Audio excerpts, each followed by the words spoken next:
Vale, para empezar propongo un pequeño ejercicio mental. Vamos a abrir, digamos, la mente y con un ratón imaginario arrastramos una idea muy, muy concreta a la papelera. La idea de que el veganismo es una dieta. Porque si algo hemos sacado en claro de los documentos que tenemos hoy sobre la mesa, es que esa idea, que casi todos damos por sentada, es la madre de toda la confusión. Hoy nos vamos a sumergir en los escritos originales de uno de los fundadores de la Vegan Society, allá por los años 50, un tipo llamado Leslie Cross. Y lo sorprendente es que su visión no tenía casi nada que ver con la comida, la salud o el estilo de vida. La palabra que él usaba, y que lo cambia todo, era doctrina de emancipación. Es que esa palabra, emancipación, ya te coloca en un marco completamente distinto. No es un término de nutrición, es un término político, histórico. Y el análisis que proponen las fuentes se centra precisamente en un choque de trenes, la definición original que Leslie Cross establece en 1951, frente a la que se reescribe en el 79 después de su muerte. La tesis de los textos es bastante cañera, ¿eh? Sostienen que ese cambio no fue una simple actualización para modernizar el concepto, no. Fue una demolición en toda regla del edificio original. Y se basan en que la lógica de Cross era de una precisión casi quirúrgica. A él no le preocupaba si los animales estaban cómodos o si morían sin dolor. Su única preocupación era si eran o no eran libres. Pues viajemos a ese momento, a 1951. Leslie Cross tiene que poner negro sobre blanco qué es esta nueva idea, el veganismo. Y lo que te deja KO es que en su definición no aparecen por ningún lado las palabras dieta, plantas, comida o salud. Nada.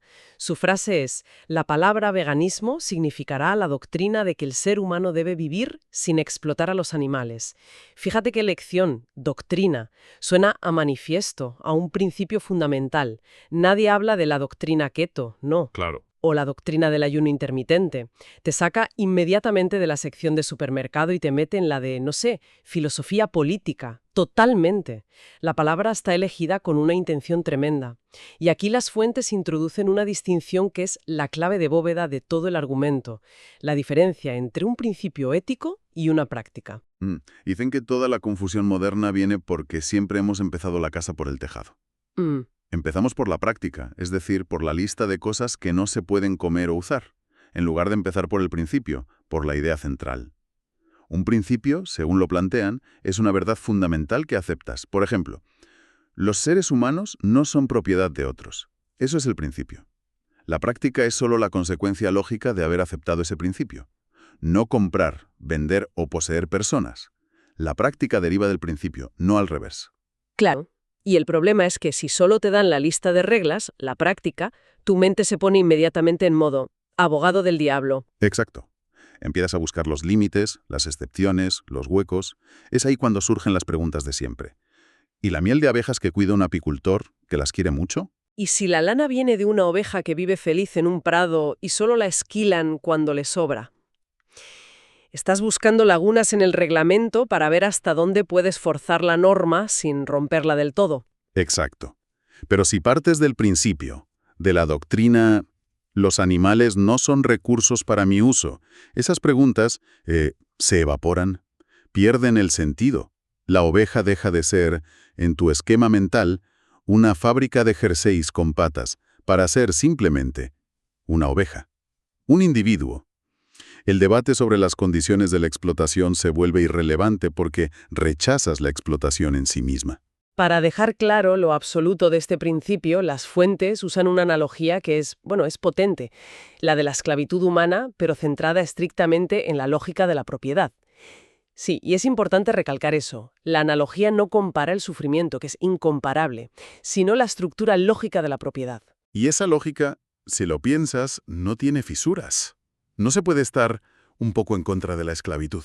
Sería absurdo. ¡Absurdo! Sería como decir, no creo en la propiedad humana, pero oye, los martes me vendría de perlas un poco de ayuda gratis en el jardín. Si dices eso, demuestras que en realidad no crees en el principio. Leslie Cross argumentaba que su veganismo es un rechazo absoluto a esa relación de propietario-propiedad entre especies. No hay una zona gris. O aceptas que el animal tiene derecho a no ser explotado, o no lo aceptas. Es así de tajante. O aceptas que el animal tiene derecho a no ser explotado, o no lo aceptas. ¿Qué frase más contundente? Lo es. Y es aquí donde llegué a una parte del análisis que me rompió los esquemas, porque la idea más básica que yo tenía sobre esto, y creo que casi todo el mundo, era errónea. Los textos argumentan que el veganismo de Cross no trata fundamentalmente de no matar animales, y eso cuesta procesarlo. Cuesta, porque va en contra de toda nuestra intuición. El eslogan mental es vegano igual a no matar. Punto. Pero la doctrina original es más sutil y de hecho mucho más radical.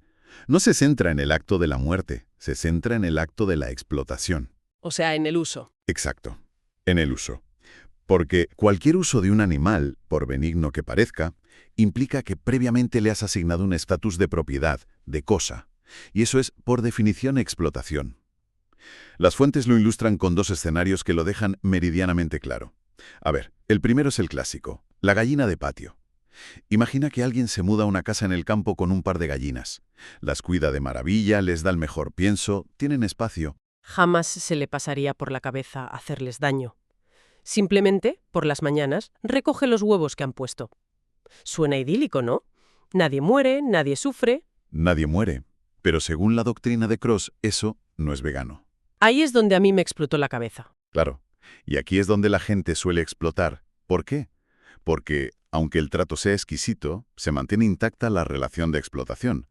La persona se ha posicionado como propietaria y ha definido a la gallina como un recurso, una máquina de producir huevos para su beneficio. La relación sigue siendo de amo y mercancía, por muy amable y bueno que sea el amo. El problema es la relación en sí misma, no la calidad del trato dentro de esa relación. O sea que incluso si la gallina tiene una vida mejor que la mía, con su jardín ni sin estrés, desde este punto de vista el problema persiste porque la estoy viendo como una cosa que produce cosas. Y esto choca frontalmente con toda la idea actual del consumo ético, ¿no? La gente busca activamente huevos de gallinas felices pensando que esa es la solución. Totalmente. Pero desde la perspectiva de Cross están intentando resolver el problema equivocado. Se centran en el cómo se explota, no en el sí se explota. Has dado en el clavo. Es un parche de bienestar en una estructura de propiedad. De acuerdo. El caso de la gallina es súper contraintuitivo, pero lo pillo. La relación es de explotación. Pero, ¿qué pasa al revés? ¿Puede haber una muerte de un animal que, según esta doctrina, no sea un problema? Porque eso me costaría aún más entenderlo. Pues sí. Y ese es el segundo escenario, la muerte sin explotación. Imagina que vas conduciendo por una carretera comarcal y de repente se te cruza un ciervo. No puedes evitarlo y lo atropellas. El animal muere. Ahí el resultado para el ciervo es objetivamente peor que para la gallina feliz del patio. Vamos, infinitamente peor, no hay color. Desde luego. Pero, y aquí viene el giro. Ese acto no es una violación del principio vegano. ¿Por qué? Porque no existía una relación de uso. Tú no veías al ciervo como un recurso. Exacto. No había ninguna intención de usarlo para nada. Fue una tragedia, un accidente, no fue explotación. Y esto lo cambia todo. El foco se desplaza por completo. La pregunta clave deja de ser ¿el animal ha muerto o ha sufrido? Para ser ¿lo he tratado como un algo o como un alguien?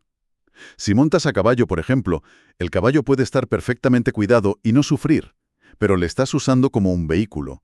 Has convertido a un individuo, a un alguien, en un objeto, un algo, para el transporte. Y ahí, según Cross, reside la violación del principio. Vale, entiendo la lógica del accidente del ciervo, pero me genera una duda. Si es imposible vivir sin causar ningún tipo de daño, los insectos en el parabrisas, los animales que mueren al construir mi casa, ¿cómo evitas que el principio se vuelva inútil? ¿No acabas en un punto en el que dices, bueno, como algo de daño es inevitable, da todo igual? Esa es la pregunta del millón, y la respuesta que dan las fuentes es crucial. Hay que diferenciar entre dos tipos de daño. Por un lado está lo que podríamos llamar el daño de vivir, el daño colateral o no instrumental. Son los insectos que se estrellan contra el parabrisas, la destrucción de hábitats para construir un hospital o los roedores que mueren en una cosechadora. Es el impacto inevitable de existir en una civilización tecnológica. Un código ético que exija un daño cero es un estándar imposible que solo lleva a la parálisis. No puedes hacer nada. De acuerdo. Es imposible no dejar huella. ¿Cómo se rescata entonces un principio ético coherente de ahí? Distinguiéndolo del segundo tipo de daño. El daño instrumental. Y esta es la línea roja. Instrumental significa usar a otro ser sintiente como una herramienta, como un instrumento para tus propios fines. El veganismo de Leslie Cross no es una búsqueda utópica de la pureza y el daño cero. Es un no rotundo, específico y absoluto a tratar a los animales como propiedad. No puedes evitar el daño colateral de construir una carretera, pero sí puedes elegir conscientemente no poseer, no comprar y no vender una vida. Es una elección que sí está enteramente en tu mano. Esta distinción es demoledora y choca frontalmente con la definición que casi todo el mundo usa hoy, la que introdujo la propia Vegan Society en 1979, ya después de la muerte de Cross. Actualizaron su definición original, esa tan clara de la doctrina de no explotar, añadiendo 6 palabras. En la medida de lo posible y practicable. Las 6 palabras que, según estos textos, lo dinamitaron todo. Pero espera, voy a hacer de abogada del diablo. A mí, de entrada, eso de posible y practicable me suena a puro sentido común. Vivimos en un mundo que no es vegano, es imposible ser 100% puro. Los medicamentos se testan en animales, el adhesivo de tus zapaticas puede tener caseína. ¿No es mejor ser un 95% vegano que no serlo en absoluto? Llamar a esa frase una trampilla de escape, como hacen las fuentes, suena un poco purista, quizás. Parece pragmático en la superficie, pero el análisis que hacen es que esa frase es una bomba de relojería lógica. El problema reside en la palabra practicable. Es totalmente subjetiva. Lo que es practicable para una persona no lo es para otra.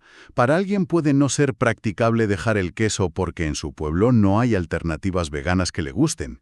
Para otra puede no ser practicable leer las etiquetas porque va con prisa. La palabra permite que cada individuo dibuje la línea moral donde le resulte más conveniente en cada momento. O sea que practicable es la excusa perfecta. Es como cuando dices que vas a empezar la dieta el lunes. Justo. Ese lunes puede ser cualquiera o ninguno. Le quita toda la fuerza. Si una ley dijera, no debes robar en la medida de lo posible y practicable, el sistema judicial se vendría abajo en 2 días. Exacto. O no explotes a tus trabajadores en la medida de lo posible y practicable. Nunca aplicaríamos esa relatividad a principios que consideramos fundamentales en el ámbito humano. El argumento de las fuentes es que esta cláusula transformó el movimiento por completo. Pasó de ser un movimiento sobre la emancipación del animal a ser un movimiento sobre la conveniencia del humano. El foco se desplazó de la víctima al opresor. De repente toda la conversación era sobre mi dificultad, mis antojos, mi vida social, mi practicabilidad. Perfectamente por qué la gente se lía tanto hoy con términos como vegano y basado en plantas. Con la definición original de Cross es imposible confundirlos, pero con la de 1979 las líneas se borran por completo. Las fuentes son muy críticas con esa confusión. El ejemplo que usan es perfecto. Una persona que sigue una dieta 100% vegetal por motivos de salud, para bajar el colesterol, pero que no tiene ningún problema en llevar un cinturón o unos zapatos de cuero. Según la doctrina de Cross, esa persona no es vegana ni de lejos, solo está a dieta. No ha hecho el cambio de principio ético. Su motivación es egoísta, su propia salud. El veganismo, en cambio, trata del otro, del animal. Esto nos lleva directos al contraargumento que se ve 100 veces al día en Internet, el famoso jaque mate veganos, el tema de las muertes en los cultivos. El típico, muy ético todo, pero las cosechadoras matan ratones y topos para que tú te comas tu ensalada, así que tú también matas, y eres una hipócrita. Es el intento de decir que como todo causa daño, ningún daño es peor que otro, y por tanto todo vale. Es una falacia de falsa equivalencia. Pero las fuentes lo abordan de frente usando, de nuevo, una analogía judicial que me parece brillante. Imagina un tribunal. El abogado de un esclavista se levanta y dice: «Señoría, mi cliente no puede ser condenado por tener esclavos. Al fin y al cabo, la gente muere en accidentes de tráfico todos los días. Y en la construcción de este mismo juzgado seguro que murió algún obrero. Como el daño no intencionado ocurre en nuestra sociedad, mi cliente debería tener derecho a mantener su explotación intencionada». Sería demencial. Ningún juez aceptaría ese argumento, porque la lógica es defectuosa. Son dos cosas que no tienen nada que ver. Pues es exactamente el mismo argumento. El hecho de que ocurra un daño colateral, y no instrumental como es el ratón en la cosecha, no concede una licencia moral para cometer un daño instrumental y deliberado, como es la cría, el uso y el sacrificio de una vaca. Son dos categorías morales completamente distintas. Una es una consecuencia trágica de un sistema de producción de alimentos, la otra es el objetivo mismo del sistema. Entendido. O sea, El cambio del 79 no solo fue un error filosófico, sino que, según las fuentes, fue un error estratégico que debilitó al propio movimiento. Aquí es donde entra la teoría del punto de inflexión, el tipping point que mencionan los textos, que es fascinante. Siempre damos por hecho que para un gran cambio social hace falta una mayoría, un 51%, pero la investigación sociológica sugiere que no es así. Solo se necesita una minoría muy comprometida, ruidosa y coherente, que suele rondar entre el 10 y el 25% de la población. Si se consigue que ese núcleo duro se mantenga firme en una idea, sin fisuras, el resto de la cultura, la mayoría silenciosa, empieza a virar hacia ellos casi por inercia. Ahí está la clave, sin fisuras. Esa minoría tiene que ser inquebrantable y tener un mensaje clarísimo. Y la frase posible y practicable es lo contrario a un mensaje claro. Es ambiguo por definición. El argumento es que se necesita un grupo que diga, no, usar animales como recursos está mal. Punto.